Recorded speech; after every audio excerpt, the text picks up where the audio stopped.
চলো আরো কিছু প্রবলেম আমাদের দেখে নেওয়া যাক। তো আমি মেন সিজিএল এর প্রবলেমগুলো নিয়েছি, কারণ দেখলাম যে এই প্রবলেমগুলো বিসিএস এর যে আমাদের মেন্স এর কোশ্চেনগুলো এসেছিল সেগুলোর লেভেল যেটা ছিল সেই লেভেলের ইকুয়াল কিংবা ওর থেকে একটু হাই লেভেলই আছে। সুতরাং এই প্রবলেমগুলো সলভ করলে যেটা আমাদের বিসিএস এর কাজ দিয়ে দেবে, কারণ দিন দিন যত যাচ্ছে বিসিএস এর কোশ্চেনের লেভেলগুলো তত হাই হচ্ছে। চলো এবার প্রবলেমগুলো দেখে নেওয়া যাক। যে প্রবলেমগুলো কি কি আছে, যে একটি ছাত্রের 10টি পরীক্ষার নম্বরের গড় 80 এবং সর্বোচ্চ সর্বনিম্ন না ধরলে গড় হয় 81। যদি সর্বোচ্চ নম্বর 92 হয় তবে সর্বনিম্ন কত? আচ্ছা ঠিক আছে, তাহলে 10টি আগে আমরা মানে যে গতানুগতিক যে মেথড আছে সেই মেথডটাই ফলো করব। তাহলে 10 into problem number 1, 10 into 80 equal to 800 আর 8 ইনটু 81 equal to 8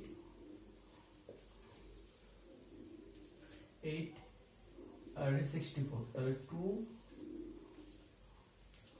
5 1 152। তাহলে 152 হয়ে গেল। আর দেওয়া আছে কি, যদি সর্বোচ্চ নাম্বার 92 হয়, সর্বোচ্চ নাম্বার কত? সর্বোচ্চ নাম্বার বলছে 92, তাহলে সর্বনিম্ন কত আমাকে বের করতে বলেছে। তাহলে 0 6, তাহলে 60 হয়ে গেল সর্বনিম্ন। এখন আমি শর্টকাট মেথডে করব। যে শর্টকাট মেথডে কি আছে, যে এখানে দেওয়া কি আছে, যে 10টি পরীক্ষার ওখানে বলা ছিল 10টিতে গড় হচ্ছে 80 করে, আর হচ্ছে 8টির গড় 81। তাহলে 8 এর জন্য আমরা কত বেশি দিয়েছি? 8 নাম্বার বেশি দিয়েছি, ঠিক আছে। আর এখানে আছে কত? 8 আর এখানে 10। তাহলে দুটো সংখ্যা, দুটো মানে কত? 80 ইন্টু 2 ইকুয়াল টু 160। আর আমরা এখানে 8 নাম্বার বেশি দিয়েছি, হ্যাঁ। তাহলে 8 নম্বর যদি যায় এখানে বিয়োগ করে দিই তাহলে 152। আর হচ্ছে সর্বোচ্চ নাম্বার দেওয়া আছে 152, হচ্ছে 152। তাহলে 152 যদি হয়, আর এখানে সর্বোচ্চ 152টা কি, যে সর্বোচ্চ আর সর্বনিম্ন নাম্বারের যোগফল। এখানে সর্বোচ্চ নাম্বার দেওয়া আছে, সর্বোচ্চ নাম্বার কত আছে? সর্বোচ্চ নাম্বার দেওয়া আছে 92, তাহলে সর্বনিম্ন কত হবে? 0 6। ওকে, তাহলে এইভাবে আমরা করতে পারি। এটা শর্টকাট মেথড, আমরা দেখে দেখে করতে পারি, ক্যালকুলেশনের বেশি দরকার নেই। পরীক্ষাতে যত তাড়াতাড়ি করা যায় প্রবলেম ততই ভালো। তো আমরা নেক্সট প্রবলেমটা দেখব। প্রথম 51টি সংখ্যার গড় 26 হলে প্রথম 50টি সংখ্যার গড় কত? ওকে, তাহলে n সংখ্যক স্বাভাবিক সংখ্যার যোগফলের যে ফর্মুলাটা ছিল সেটা আমরা এখানে ইউজ করব, n ইনটু n প্লাস 1/2। তাহলে প্রথম 50টা স্বাভাবিক সংখ্যার যোগফল 50 ইনটু 51,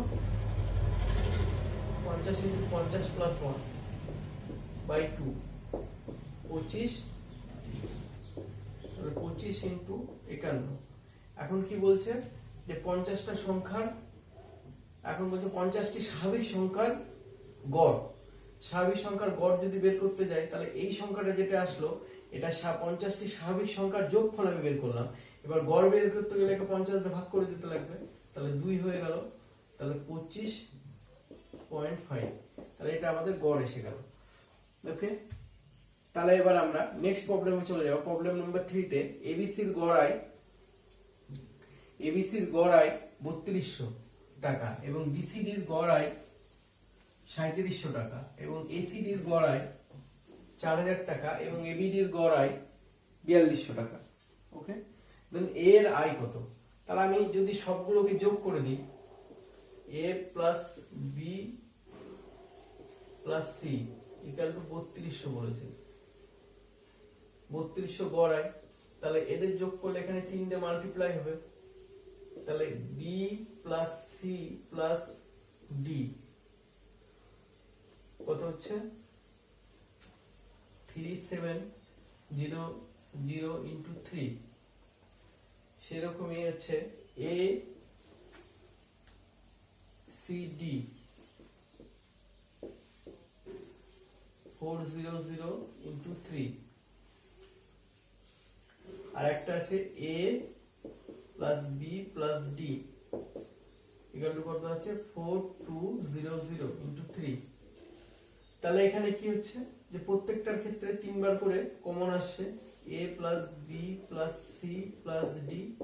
ওকে, দেন এখানেও 3 কমন যাচ্ছে, 3 যদি কমন নিই তাহলে এটা যোগ করলে হচ্ছে 1 আর 15,100 হচ্ছে। তাহলে 3 3 কেটে গেল, তাহলে আমি কত পেলাম? a plus B plus C plus D এর ডি 15,100 পেয়ে গেলাম। এখন আমাকে বের করতে বলেছে কি? বের করতে বলেছে এর আই বের করতে বলেছে। তাহলে B plus C plus D এর আমি মান যদি বের করে পেয়ে যাই তাহলে আমি এর মানটা বের করে ফেলতে পারবো। তো B plus C plus D গড় দেওয়া আছে, তাহলে গড় কত আছে? গড় আছে হচ্ছে 3700। 3700 ইন্টু 3 করে দিলে আমি A plus B plus C plus D এর মানটা পেয়ে যাব। তাহলে A plus 3700 into 3 equal to 15,100। Then এটা ইকুয়াল টু কত হলো? 15,000। তাহলে এ ইকুয়াল টু আমি বলতে পারবো 15,100 মাইনাস 11,100 ইকুয়াল টু কত হচ্ছে? 4,000।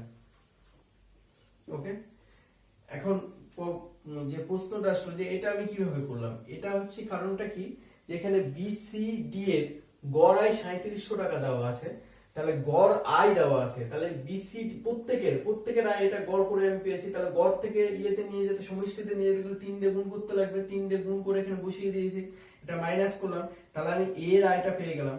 ওকে, চলো এবার আমরা নেক্সট প্রবলেমে চলে যাব। প্রবলেম নাম্বার 4 এ। প্রবলেম নাম্বার 4 এ কি আছে? প্রবলেম নাম্বার 4 এ আছে 4টি সংখ্যার প্রথম 3টির গড় 15 এবং শেষ 3টির গড় 16। যদি শেষ সংখ্যাটি 19 হয় তো প্রথম সংখ্যাটি কত? তাহলে চারটি সংখ্যার 3টির গড়, তাহলে 3 ইন্টু 15 45 হয়ে গেল। ওকে, প্রথম 3টার গড় হয়ে গেল। এবার শেষ সংখ্যাটা দেওয়া আছে কত? 19। ওকে, তাহলে কত হলো? 64 হয়ে গেল। তাহলে 64 কি? চারটি সংখ্যা যে ছিল তার গড় হয়ে গেল 64। এবার বলছে যে শেষ তিনটির গড় কত বলছে? যে শেষ তিনটির গড় বলছে 16। তাহলে 3 16 48, তাহলে এখানে হয়ে গেল কত? 16। তাহলে প্রথম সংখ্যাটি, ফার্স্ট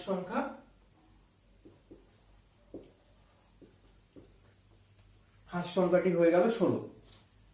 তাহলে চলো এবার আমরা নেক্সট প্রবলেমে চলে যাব। কি আছে যে প্রথম 1 থেকে 30 পর্যন্ত স্বাভাবিক সংখ্যাগুলোর জোড়ের গড় কত? আচ্ছা, আমরা জানি এটা ফর্মুলা আছে, ডাইরেক্ট ফর্মুলায় ফেলে দেবো, বেশি কিছু ইয়ে করার দরকার নেই। এটা হচ্ছে n+1 হয়। তাহলে 30 বলেছে, তাহলে 30 + 1 = কত হচ্ছে? 31। n+1 হয় 1 থেকে 30 পর্যন্ত স্বাভাবিক সংখ্যাগুলির জোড়ের গড় কত?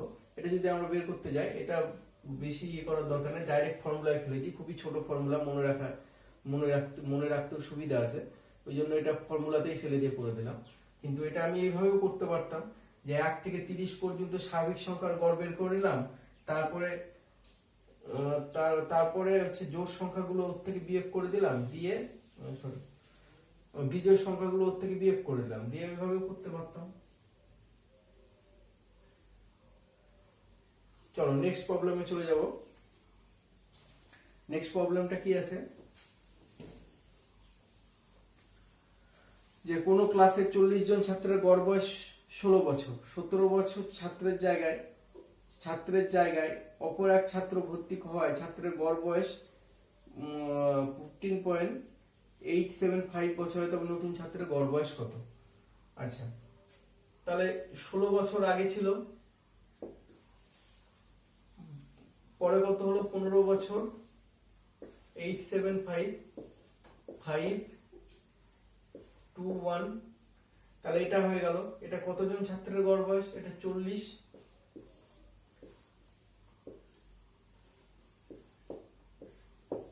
তাহলে 5 বছর কি হলো? যে 5 বছর কম হচ্ছে, তাহলে আমি কত বছরের ছাত্রকে রিপ্লেস করেছি? 17 বছরের। 17 বছর থেকে তাহলে 5 বিয়োগ করে দেবো, তাহলে 12 বছর। তাহলে নতুন যে ছাত্রটি ভর্তি হয়েছে তার বয়স কত হলো? তার বয়স হলো 12 বছর। কিভাবে করলাম? যে আমি টোটাল ছাত্রটা যেটা ছিল সেটার অ্যাভারেজ বয়স দেওয়া আছে 16 বছর, এবং ছাত্র রিপ্লেস করার পরে নতুন অ্যাভারেজ হলো যেটা 15.875, সেটাকে থেকে আমি মাইনাস করে দিলাম। মাইনাস করলে 0.125 পেলাম, সেটাকে 40 দিয়ে গুণ করে আমি 5 বছর পেয়ে গেলাম। 5 বছর পেয়ে গেলাম। সেটা আমি কি করলাম, যে সেটা হচ্ছে আগের যে ছাত্র এজ ছিল সেখান থেকে মাইনাস করে দিলাম। মাইনাস করলে আমি যে এজটা পেলাম সেটাই হচ্ছে নতুন ছাত্রের এজ। চলো এবার হচ্ছে আমরা নেক্সট প্রবলেমে চলে যাব। Problem number 7। প্রবলেম 7 এ কি আছে, যে 60টি আমের ওজন 20 গ্রাম বৃদ্ধি পায় যখন 120 গ্রামের একটি আমের পরিবর্তে অপর একটি আম নেওয়া হয়। নতুন আমের ওজন হলো, তাহলে 60টি আমের ওজন বৃদ্ধি পায় কত হচ্ছে? ওজন বৃদ্ধি পেয়ে কত হচ্ছে? 20, তাহলে 180 গ্রাম হচ্ছে। আর হচ্ছে যখন আর আগে আমটার যেটা রিপ্লেস করা হয়েছে কত? 120 গ্রাম, তাহলে আমটার ওজন কত হবে? 300 গ্রাম। ওকে, একজন ব্যাটসম্যান, তাহলে পরের প্রবলেমে চলে যাবো। Problem number 8। একজন ব্যাটসম্যান 20তম ইনিংসে 110 রান করায় তার ইনিংসের রান সংখ্যা পূর্বের থেকে 4 বৃদ্ধি পায়। 20তম ইনিংসের পর তার রানের গড় কত ছিল? ওকে, তাহলে এখানে 20তম ইনিংসের রান কত আছে? 110 প্লাস 19তম ইনিংসের রান প্লাস বৃদ্ধি কত পেয়েছে? 4 ইন্টু 20তম ইনিংসের রান। তাহলে 19তম ইনিংসে রানের গড় এটা কত ছিল?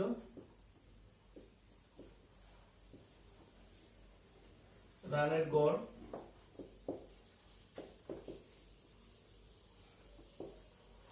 30 ছিল। ওকে, দেন 20তম ইনিংসের পরে আমাকে বের করেছে। 20তম ইনিংসের রানের গড় কত হবে? তাহলে আমার 4 যোগ হয়ে যাবে এর সাথে, তাহলে 34 হয়ে গেল অ্যান্সার। ওকে,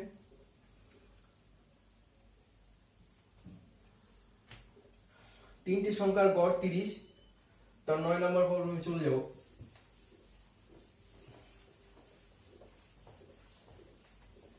9 নম্বর প্রবলেমে কি আছে? তিনটি সংখ্যার গড় 30, আরো একটি সংখ্যা যোগ হলে গড় 40 হয়। নতুন সংখ্যাটি কত? তাহলে তিনটি সংখ্যার গড় 30, তাহলে 3 3 90, আর আরো একটি সংখ্যা যোগ হলে গড় 40 হয়। তাহলে 4 ইন্টু 40 160। তাহলে নতুন সংখ্যাটি কত? তাহলে মাইনাস করে দেবো 0। তাহলে নতুন সংখ্যাটি 70। ডাইরেক্টও করা যায়, এটা তো ক্যালকুলেশন করার কিছু নাই। 30 ওদিকে আর এদিকে 40, দেখেও করা যায়। 70। এটা আরবিতে 2012 সালে এসেছিল প্রবলেমটা। তো আমরা আরো নেক্সট ভিডিওতে আরো কিছু ইম্পর্টেন্ট কোশ্চেন নিয়ে আসব, যেগুলো বিসিএস মেন্সের জন্য খুবই গুরুত্বপূর্ণ। বন্ধুরা, যারা এখনো চ্যানেলটা আমার সাবস্ক্রাইব করনি তারা অবশ্যই চ্যানেলটাকে সাবস্ক্রাইব করবে। ধন্যবাদ।